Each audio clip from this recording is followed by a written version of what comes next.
Oh yeah, I need to have the sound on.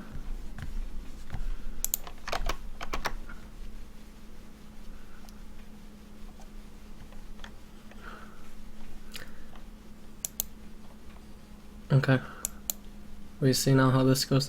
So this is Europe, so this is stuff that I'm just not used to seeing. Now, wait a second. Why is Shen getting banned? Is this is it actually 6.2? Is this the Shen rework? Or why is Europe banning Shen? Because Shen's not ban-worthy. Alright, also, by the way, it should be noted that I don't have any idea of what are the picks and bans trends in Europe. Gangplank first isn't okay. If this is 6.1 though, well, Gangplank's okay, I guess, as an alternative to Tom Kench. And Tom can't really do anything against Gangplank, so it actually kind of prevents him from being picked.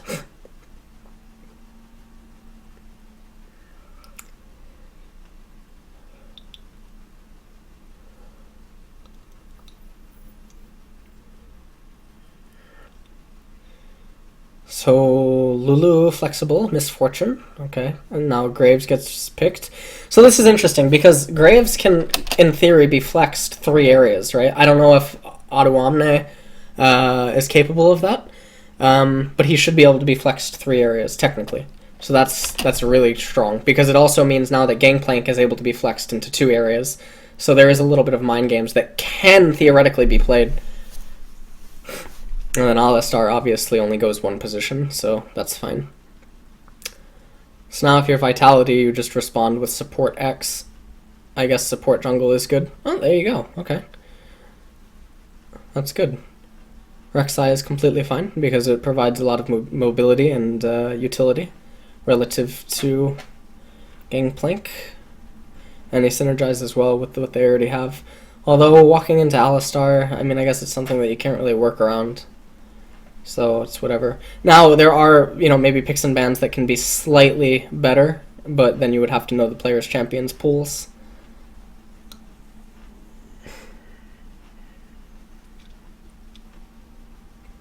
Okay, Caitlyn gets picked.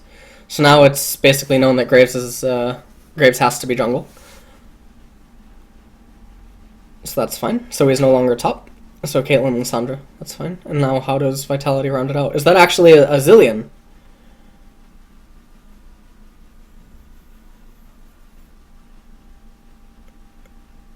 No. That would be weird. Okay. Olaf top. Okay.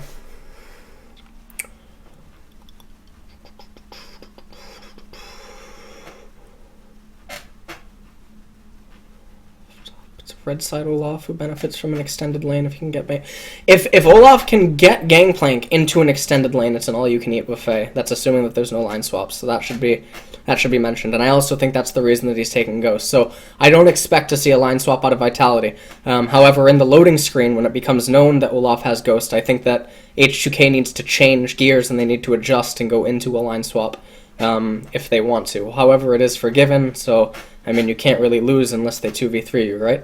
But with that being said, I think that is something that could go through their minds during the loading screen, is that Olaf does benefit from an extended lane here. Now, if Olaf only had Flash, it's a little bit weaker in an extended lane, or if Olaf was blue side, it's a little bit different. Gangplank's job should be to get a freeze lane or a short lane, going. So that would be good for Gangplank, and then he has a lot of utility there. Alistar, Caitlyn versus MF, Morgana. If for some reason MF and Morgana can shove under Caitlyn and Alistar, then it can be a little bit of a bitch because Morgana has a lot of utility, given how many angles she can poke from.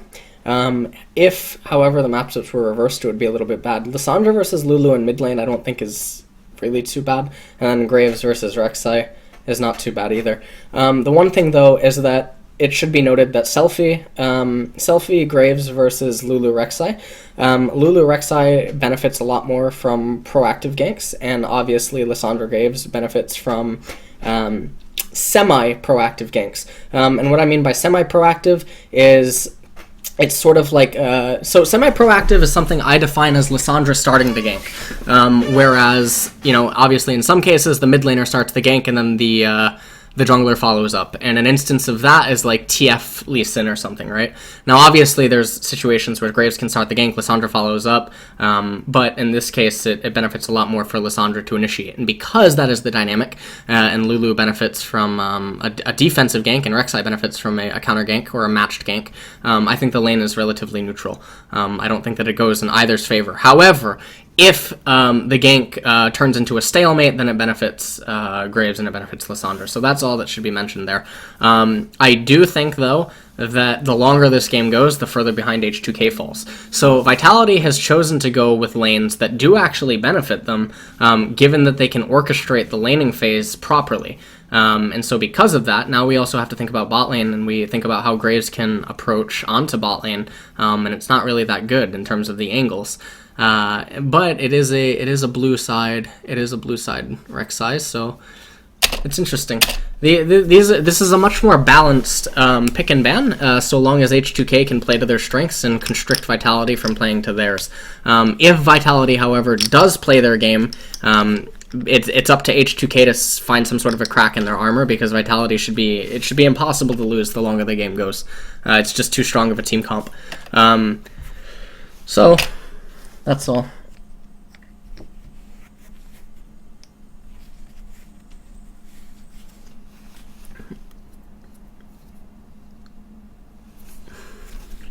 All right.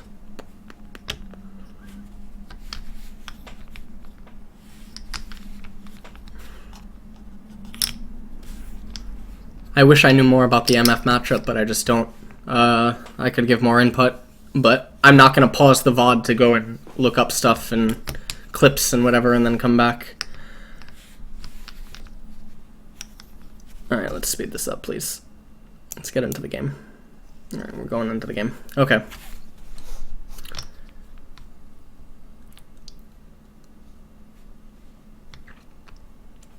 I think it depends on what Vitality want to do.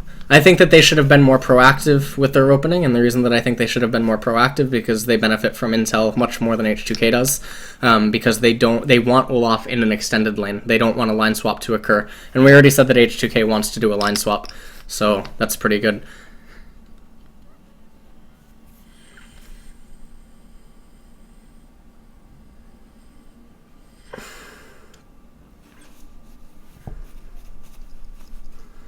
Okay. Yep. Okay, so they made sure, though. Now, if they were going to match lane swap, now they just had also Gangplank go down. I think you could have just given the kill to Gangplank, because then that means that he's in a lane that if he makes an error, it's very hard to salvage. But if Olaf makes an error, it's easy to recover. Or it's easy for Olaf to salvage. So because of that, I think I would have preferred to have seen the kill go to go to Gangplank, because it means that he has an easier recall time. Now, that level 2... or that early gank, not level 2, but I mean, we can call it a level 2, even though he's level 3, because people probably know what I mean when I say that. By Shook is interesting. I like him coming into red because you don't know. You just need to keep vision on Graves.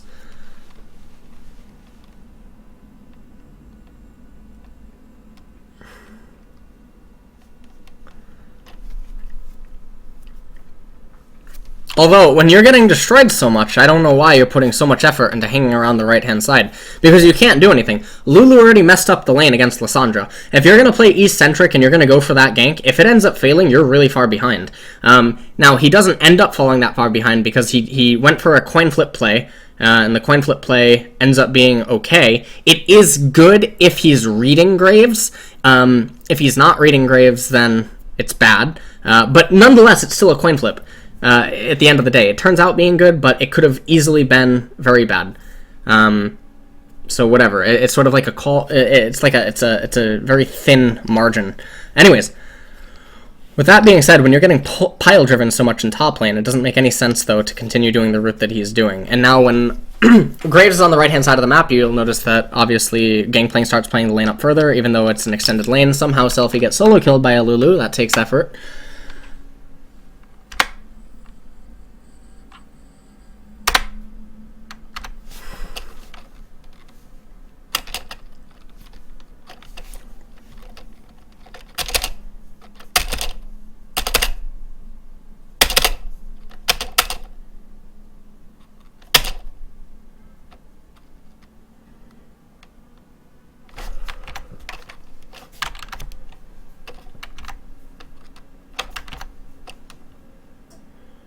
Okay, that's forgivable, because that seems weird to me.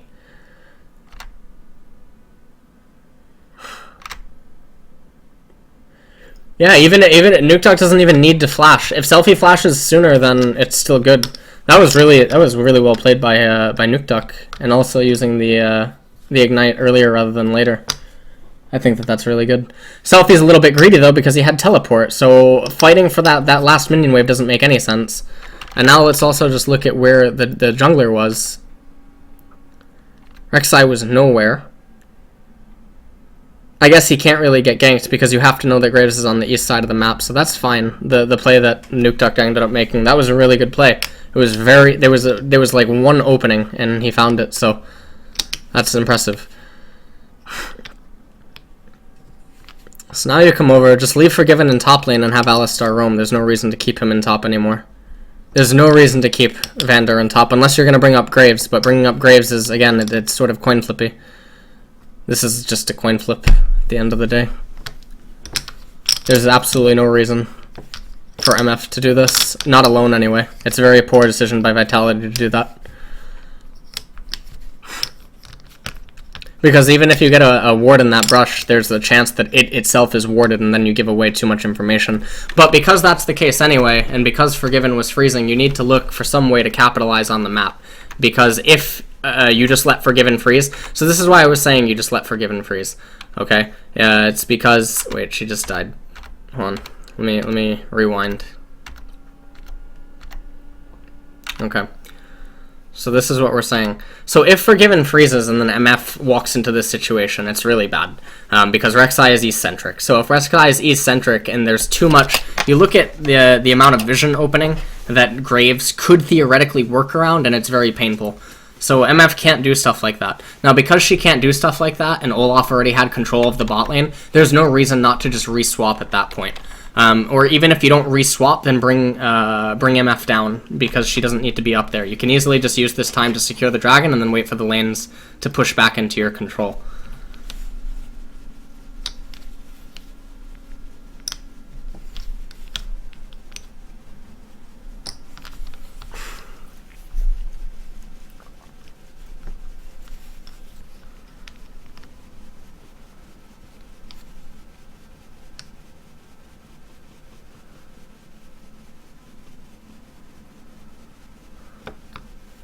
Keeping the 2v2 that's like adding salt to the wound.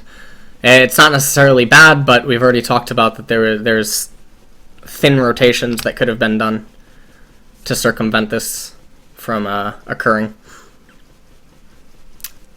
I think that they're doing reasonably well though, given the disadvantage, you know, and by reasonably well I mean down 30 in CS. But they're not getting as beat, or they're not making huge mistakes that I was expecting. This is a really good read. If they read Graves was there, that was good, and that's unlucky. Okay, and now also when this is going on, and now Rek'Sai is in the bottom half of the map. So this is an area where I would want to see one of the Chinese style dives. I like to call it the Chinese style thing because it was something that the Chinese did a lot in 2013 Worlds, and then they also did it just a lot in their own region in 2013, 2014. So if you're going to do something like this, now 100% obviously they know that Graves is up here. Now where he is probably either here or he's in here. Now obviously they read it accordingly and they anticipated that he was coming from this brush. But when you're going to do something like this, if Nuketock already has initiative inside of mid lane and he's already up almost 2 waves, okay, that means that you can accept to lose 2 waves. Lissandra is not going to be doing any sort of pushing power with just a catalyst, right? So what you can do is you can have Lulu shove Lissandra in, and because you know that Graves is most likely in top lane, unless you anticipate that he's here and he's moving over to here, which is, that's very bizarre because it doesn't make any sense for a route, right? So we can assume that over 80% of the time Graves is going to be top-centric at this point.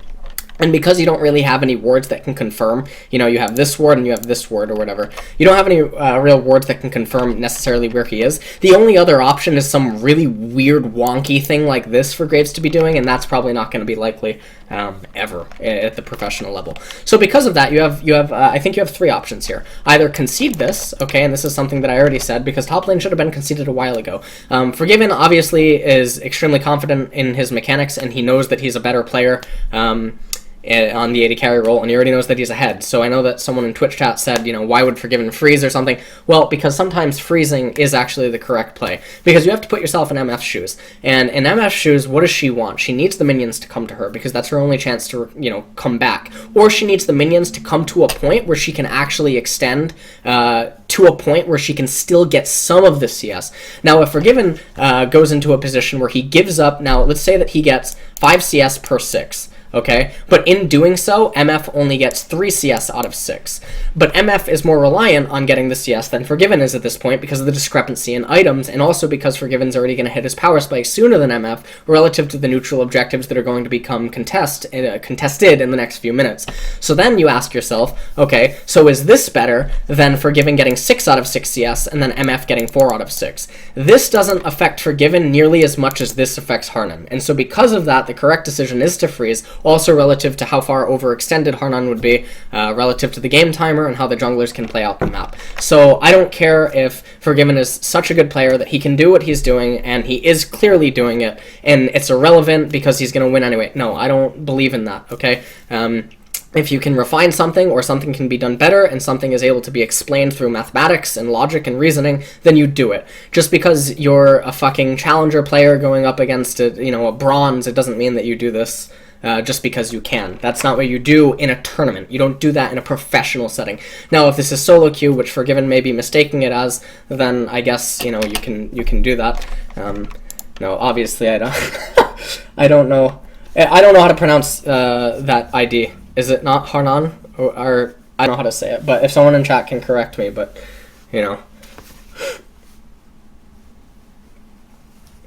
So, anyways, let's talk about the. Let's talk about the difference in rotations. So we have the 2 rotations that you can do. You can do the Chinese style Hyarnan. Okay, Hyarnan. Okay, and also that wasn't shots. I just meant that Forgiven's so far ahead that he feels like he can just push freely because he's a better player. I don't mean. Obviously, this AD carry on Vitality is an exceptional AD carry. Even though I don't follow him too much, I do respect his ability as a player. So it's not like I'm trying to take away from that. But anyways, let's say something. I will say though that I have had to pause a little bit more just watching this VOD, than I have in the past. So, anyways, let's say that now Lulu can do the Chinese thing, and the Chinese thing is if you assume that Graves is not going to be here, all right, coming over here, or you assume that Graves isn't going to do this, which you know that he's not going to do that, even though you don't have the vision to see if he's going to do it, then what you can do is you can have Nuke Duck shove in mid, and then if you assume Graves is on top, you can go for a gank on Lissandra, because you know that she's flashless, and even though she has ultimate, you can still orchestrate it in a way, as long as you accumulate a slow push or a glacier in mid lane, which is a little bit difficult, but it's not impossible to do, especially if Selfie has shown that he's going to overextend with his claw and his Q in order to get CS. It's going to make it all too easy to do a slow push or a glacier. And if that can end up happening, then you can just dive him. He will self-ulti, and then you'll finish him off, and then you can get the tower. And then if you get the tower, you concede top tower, and then upon conceding top tower, Forgiven needs to recall, Graves is out of position, you rotate Kasing down, and then you end up getting the dragon, and you rotate Ola off accordingly because Gangplank can't respond to it. So that's one option. The other option is you shove in the lane, and you completely counter all of Graves' east side jungle so that he has no EV on the east-hand side after his recall, which you can assume is going to occur as soon as this gank ends up finishing in top lane, and after they get the tower. So then his only option on the east-hand side is any sort of control pertaining to Dragon. He's not going to have any control on the west-hand side because that's too far and it's too risky for him to overextend into the jungle, and you know that clear is going to be ultimately yours. So you can gain half a clear over Graves, which is a little bit important, but it's not the end of the world.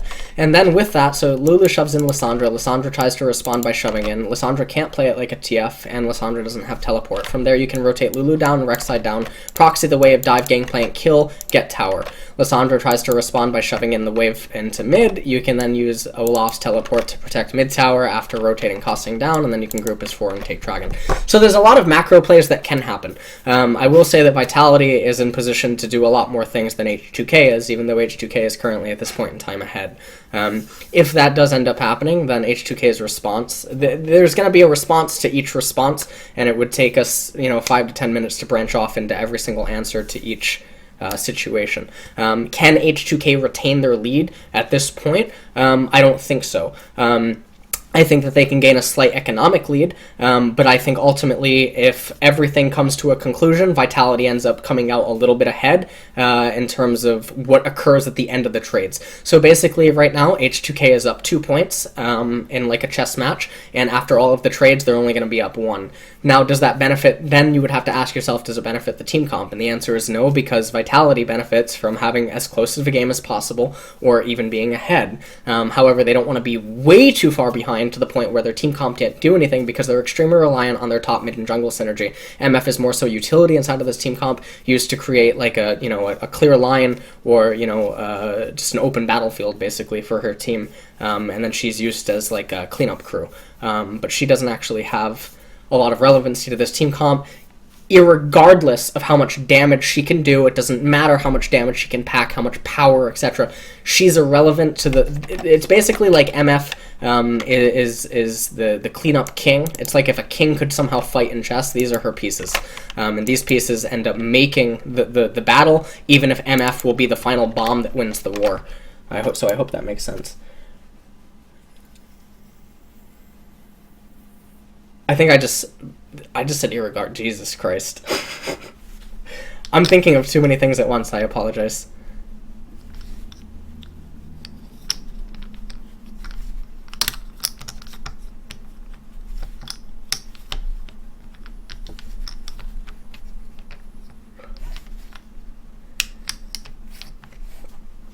Okay.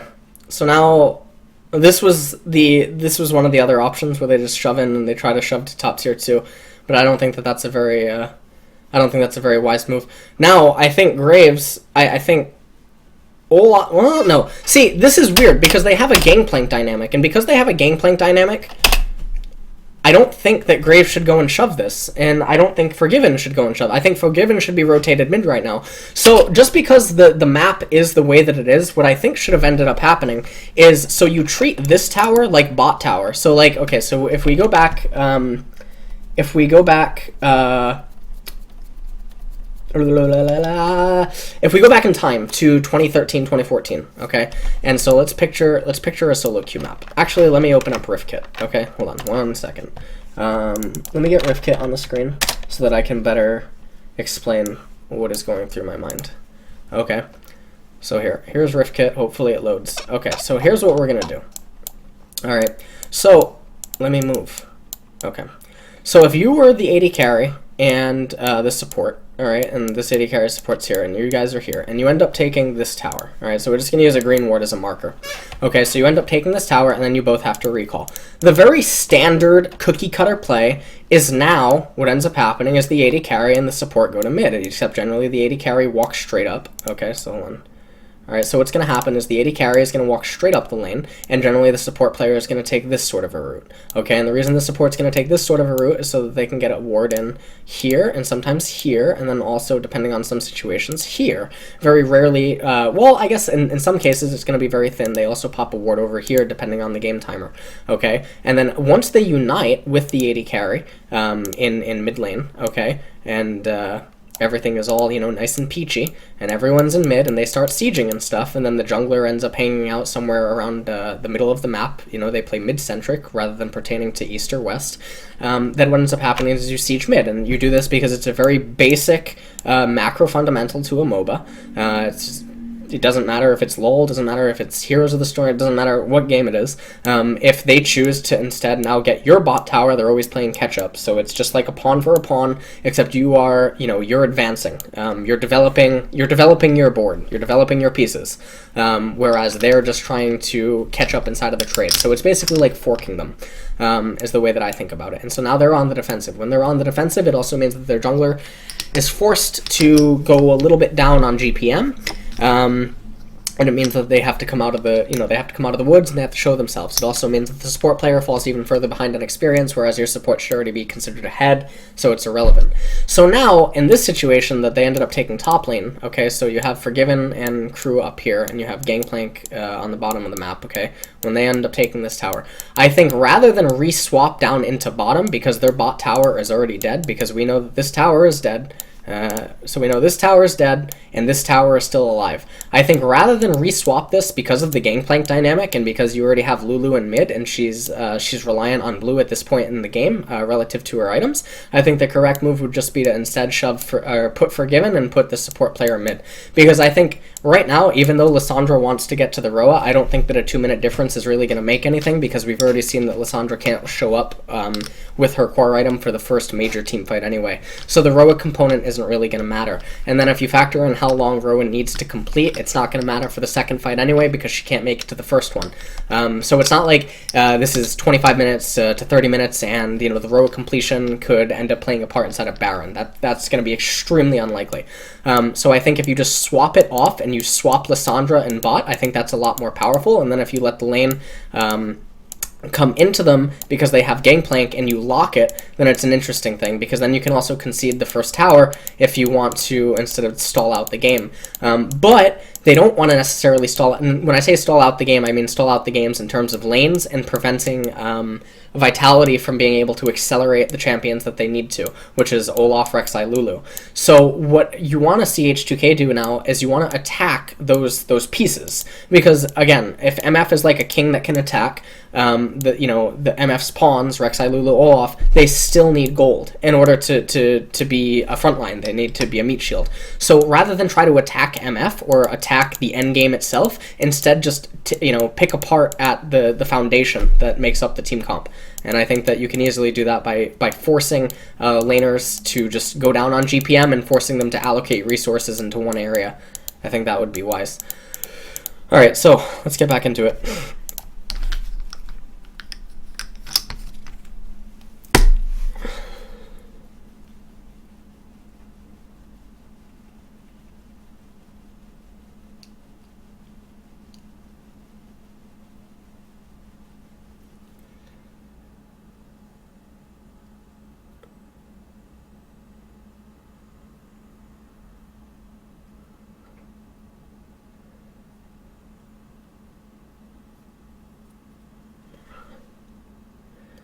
And they're doing this stuff, and it doesn't make any sense.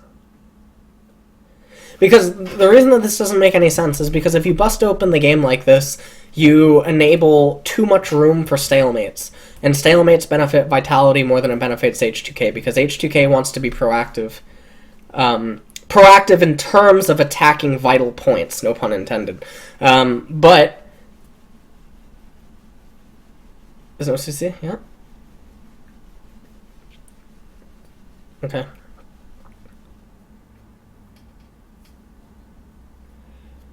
This is so weird. There must be some change that I'm just not aware of because I was gone for 2.5 months. But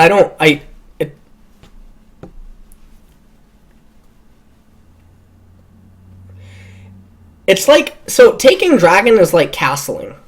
Right? It's like you don't always want to do it, but like if you can do it, and in reality they just like they move a pawn that has no business being moved or something, which is what's going to happen in most cases because it's not going to cost you the game. Except in this case, you can castle multiple times throughout a game. That somehow means that like castling is like Exodia. Imagine if like there was a way that you could like castle 5 times, and if you do it on the 5th one, you win the game. That's like interesting. But like the lack of concern for Exodia is a little bit bizarre when there's so many instances where you can easily draw the piece. You know what I mean? But there's so many plays that are being done by both teams that it doesn't have any merit to their team comps.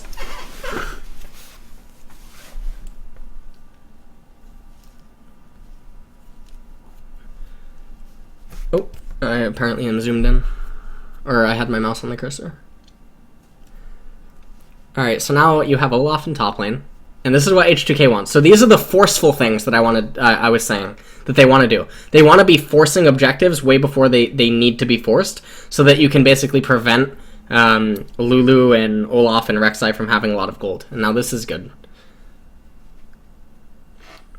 Roa first on Selfie, I think is good. I like the Roa on Lulu because of the thing that we talked about MF being cleanup crew and Lulu being You know, like a front line. Even though she's normally not a front line, she's sort of like a middle or back line control mage. Abyssal Scepter coming out of Selfie. That's good.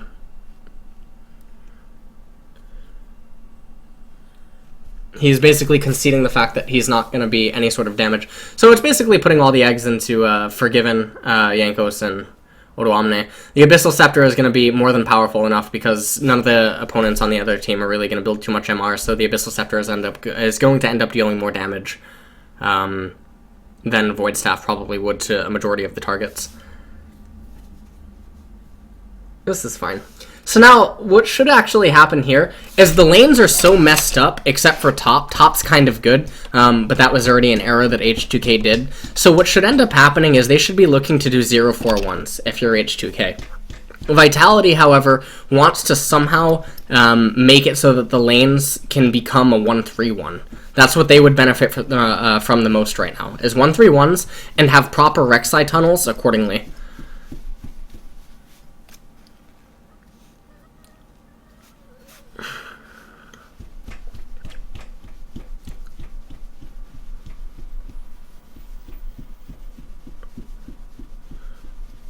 Okay, and now here we go. Here's the thing that we're talking about. This is good. They're doing the 4-1. No, this is not what you want to do, Vitality. This is the opposite of what is good. Now, let me actually look at something. See, this is something that I just don't look at enough. Is heralds. Is there herald timing? If you brought Gangplank mid, was there herald timing? And I think the answer is yes. So some of the things that I'm saying may be wrong due to my lack of information on herald timing. And that's something that's just alien to me. Maybe you could have brought him up there one wave sooner, even using teleport to do it. I think that might have been wise.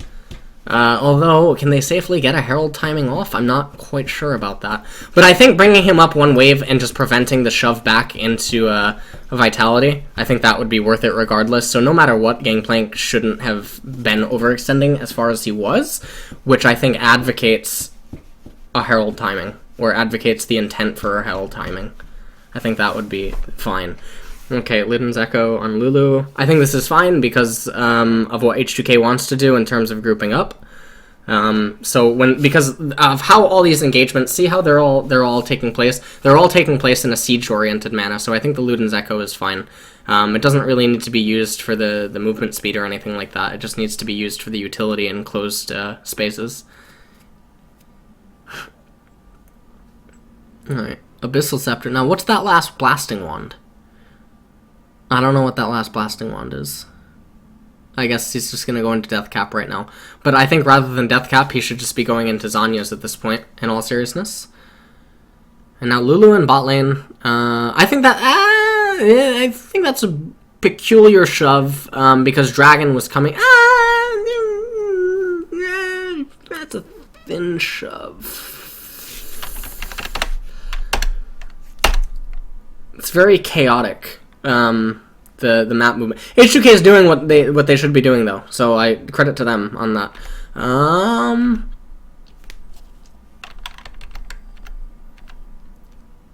just want to see this. When did Lulu move down?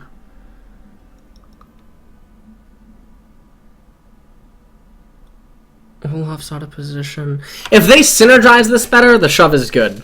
But they didn't synergize it enough. So I don't think that it's good anymore.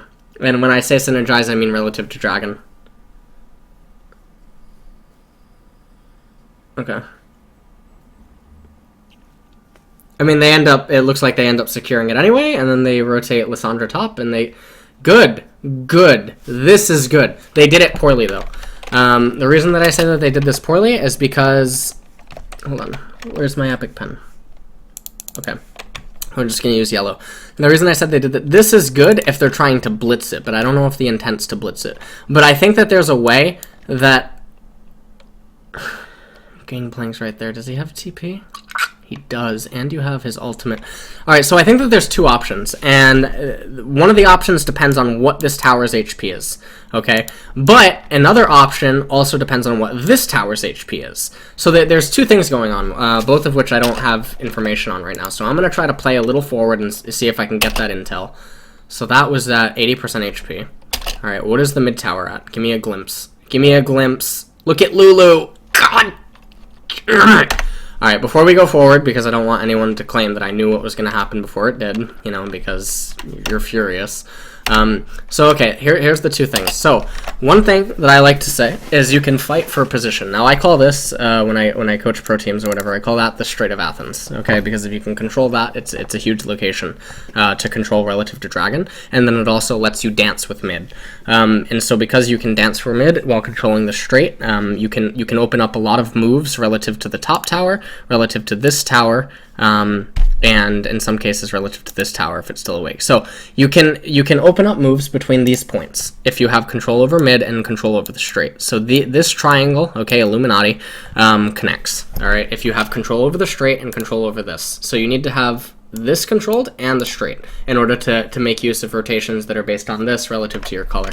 So with that being said, what I think that you can do in this situation is you can move up the lane like this, okay? And you can have Gangplank teleport to the minion that begins to get attacked by the tower. And if Gangplank teleports to the minion that's beginning to get attacked by the tower, they don't have any EV blitzing down to bot lane and trying to get this tower. That's out of the question, okay? If they run back up now at this point, they don't have an angle that they can come in from, okay? Which means that someone here has to recall.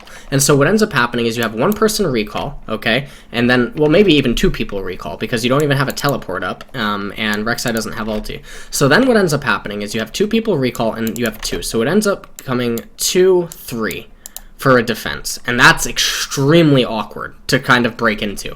And once you do finally break into it, they can weasel their way out through the left-hand side and gain vision control of these three dots, and then they can secure the tower, and then they can back up. Now, if they weasel you out, you can basically say, well, no, fuck that, I'm not falling into your plans, and you can trade this tower for this tower and control of this in terms of vision, because you know that this is all useless. If they do that, and you notice that they start going down, and they basically say F you, what you need to do is you need to keep 2 up, and then you need to have 3 run backwards and meet them and intercept here at this tower. So then you're going to trade the top tier 2 tower for the mid tier 1 tower, which is ultimately used as a pawn sacrifice, and then because H2K is then rehanded initiative over control of the game, you can then eat your own jungle defensively, and then you can use the resource in bot lane that Vitality doesn't have. So now Vitality is playing with 2 lanes and H2K is playing with 3, because H2K can make use of this final wave and they can probably control it in a way that Vitality can't make use of it. Now, let's assume that Vitality does do something interesting with the top wave and they do find a way to lock it. Then what's going to end up happening is H2K has use of this lane, and Vitality has use of the top lane, but the top lane at this point in time is irrelevant, because it doesn't make anything for H2K. Because H2K, their way in is straight through the heart. They don't actually care about top lane, they don't care about bot lane. Vitality doesn't really care about top lane either. Vitality does, however, care about bot lane. So that's all important to take into account. Because H2K wins off of the backs of Baron almost 100% of the time. The only time that maybe H2K could care about bot lane is if somehow Olaf is teleportless, and if somehow Graves can fight Olaf, because Graves is so far ahead and Olaf isn't doing too swift. But I don't think that Graves can beat Olaf, but I don't know because that's something I have no experience seeing, so I don't know how that 1v1 would take place. However, they do have 2 teleports, and Graves would have, I don't know, Gangplank's ultimate's name. Gangplank's ultimate's name. Yeah. I don't know. Barrage or something? Cannon Barrage? I don't know. But Graves would have that as well. The CC is irrelevant. It's just the damage. Okay. So now they shove in mid. And what? And so this is... They're doing what they need to do in bot lane. That's good by Gangplank. Although I don't think that you need to rotate Gangplank here unless you're going to go for the straight shot siege onto Baron. Okay, so they are going to go for the straight shot siege onto Baron. Red side Rek'Sai. Red side Rek'Sai is nice. In these type of situations where you're struggling to gain vision, because Rek'Sai doesn't really care about vision on the west side of the map when he's red, relative to Baron.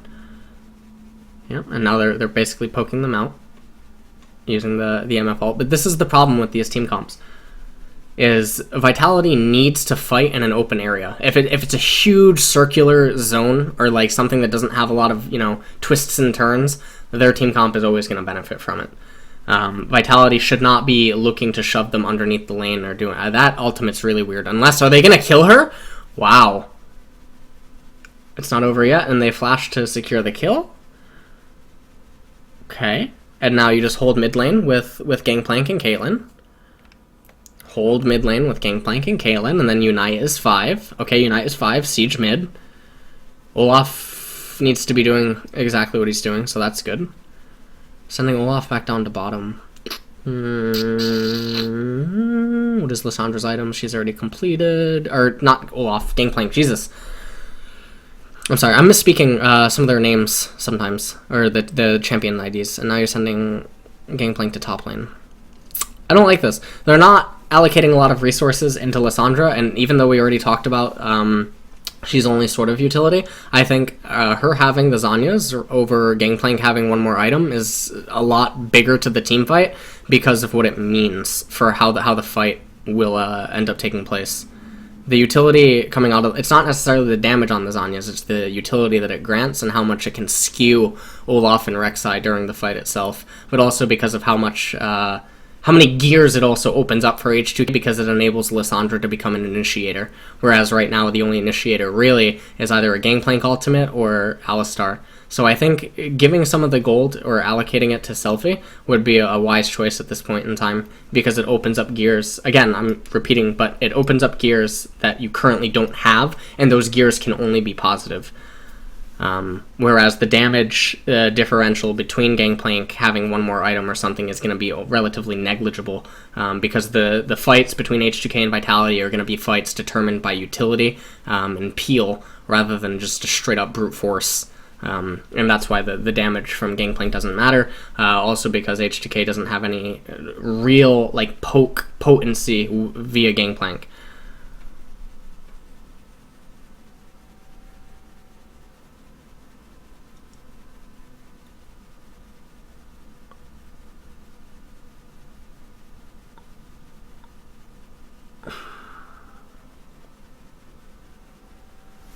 Is Olaf just waiting? No. Okay. And now, Vitality is getting a little bit impatient because there's no Dragon Timer coming up. So for them, sieging like this, I think, is a little bit risky, although they do only have one engage. But them wanting to pull the trigger as early as they are, like if that tower could have gone down, so let's just rewind a little bit. If this tower could have instantly just gone down, like let's say that this tower's HP, so you see the tower's HP? Let's say that it was like this, and you can just get it down, and then suddenly this whole thing is a fight. Like this whole area, like from, it's probably like from here, or no, here, let me do it on this minimap. Here to here is a fight zone. If that can happen, this is okay. But because this doesn't do anything, realistically the fight zone is only this. That doesn't do anything. You're literally, you have like 25% of a fight zone that you want to have. Fucking Selfie just runs right into it though. It doesn't make any sense. Like H2K doesn't need to do that. The onus is on Vitality right now to do something. Especially because they're about to spike. I don't know why they would be looking for a fight before a spike. Also because Vitality needs something to happen. Vitality needs a neutral objective to come up, and because there's not one coming up, H2K should just be content with doing what's happening. Now, obviously, some people might be thinking about what I said earlier on, and that H2K wants to speed up processes, and they just want, you know, everything to blitz through, because if it reaches a certain point in the game, Vitality is just going to get too strong. Well, when all of the gold right now is just being allocated into one person, they're not actually scaling at this point in time. Like when they're just doing a stalemate, or they're playing a position dance or like a siege, there's no scaling going on. It's sort of them just like flexing their muscles at a a bodybuilding competition. Like, that's all that's actually happening. Like, at the end of the day, only one person is going to win, unless, of course, it's like Miss Universe, in which case 2 people win, you know, because casters, but whatever.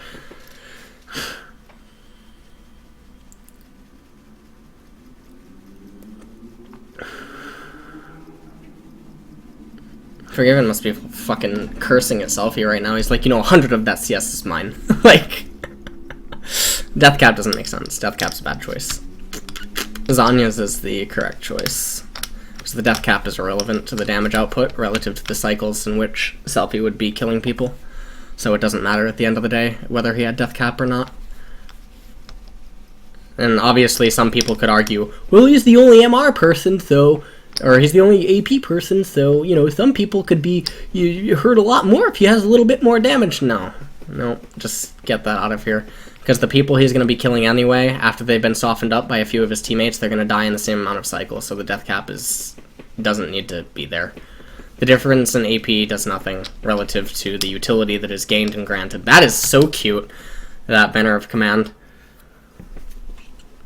Alright, H2K isn't doing what they need to... it would be nice if you had Zanya's, wouldn't it? Oh, look, you don't have Zanya's. Huh. What happened? But anyways, they ended up winning the team fight. But we saw that Zanya's would have been gigantic. Yeah, let me just play this one more time. Imagine if he had Zanya's first. Oh my god. Because with Zanya's, you can also just ult someone else. Like, which is huge, which means that you can just nuke one part of the equation. Because basically, they're sort of like, they're like a, god, I don't know the name of it. Vitality is a 4-part engine that it can still function with 3/4, but it can't function, like, it can function with 3/4, but if one of the fourths that's missing is either Lulu or MF, it can't function. But it can function without Olaf, and it can function without Rek'Sai.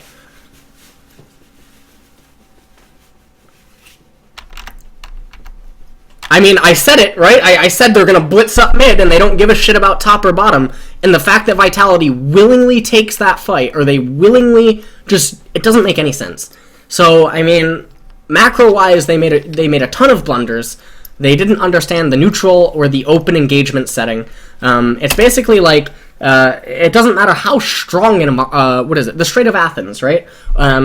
Where the Athens fought off an army so much bigger than it. That's what should have happened. But in this case, the mid lane where they just took the fight was... Now, obviously, I know that I coined the term the Strait of Athens on that dragon area, right? Where you have the brush, and then you have the brush over here that comes into dragon, and then you have the dragon pit, okay? And I call this the Strait. But in this sense, when you're just fighting on an ARAM, this is basically the Strait of Athens. And it doesn't matter how strong Vitality is in an open engagement. If this was the Sahara Desert, okay, and it's just this wide open battlefield or something, and they do a straight up fight, yeah, H2K can't win. But when you fight them in this fucking runway, okay, you can't win.